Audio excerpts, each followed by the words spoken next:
અમેરિકામાં Donald Trump રાષ્ટ્રપતિ બન્યા બાદ ત્યાં ગેરકાયદેસર રહેતા વિદેશી નાગરિકોની મુશ્કેલી વધી ગઈ છે। તાજેતરમાં જ અમેરિકાથી 104 ભારતીય નાગરિકોને ડિપોર્ટ કરવામાં આવ્યા છે, જેમાં 33 ગુજરાતી નાગરિકોનો સમાવેશ થાય છે। આ 33 ગુજરાતી નાગરિકોમાં એક દાનિયાની મહિલા પણ છે।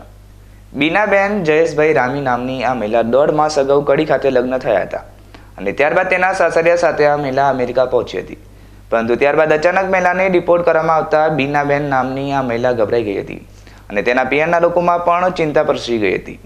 પરંતુ ભારતીય નાગરિકો પરત ભારત આવતા તેમની સાથે ભારત પહોંચેલી બીનાને ધાનેરા તેના પિયર લાવવામાં આવી હતી, જ્યાં સૌ પ્રથમ બીનાને ધાનેરા પોલીસ સ્ટેશન LIBના સ્ટાફ દ્વારા પૂછપરછ કરવામાં આવી હતી। આજે અમેરિકાથી તેના પિયર પહોંચેલી બીનાના પરિવારે પણ રાહતનો દમ લીધો હતો। બેન થાય છે અને એમના પપ્પા બી અહીંયા હાજર જ છે। એમના સાસરેથી ગયા હતા, હવે આગળની શું પ્રોસેસ છે અમને કંઈ ખબર નથી। એમના પતિ દ્વારા ત્યાંથી ગયેલા છે, હવે આગળ પાછળ ક્યાંથી ગયા હતા? અહીંયા એ કડીથી જ ગયેલા છે। કેટલા સમય પહેલા?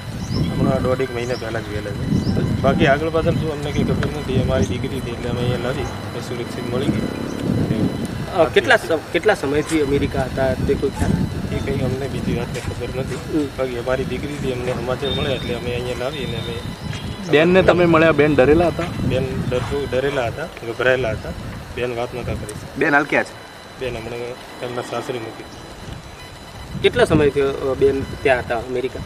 1.5 મહિનો કેટલા એ પરફેક્ટ ટાઈમ અમને ખબર નથી, પણ એ ત્યાં એમના સાસરેથી ગયા હતા એટલે અમને કોઈ બીજી માહિતી જેમ કે કેવી રીતે ગયા એ કોઈ ખ્યાલ અમને કંઈ ખબર નથી।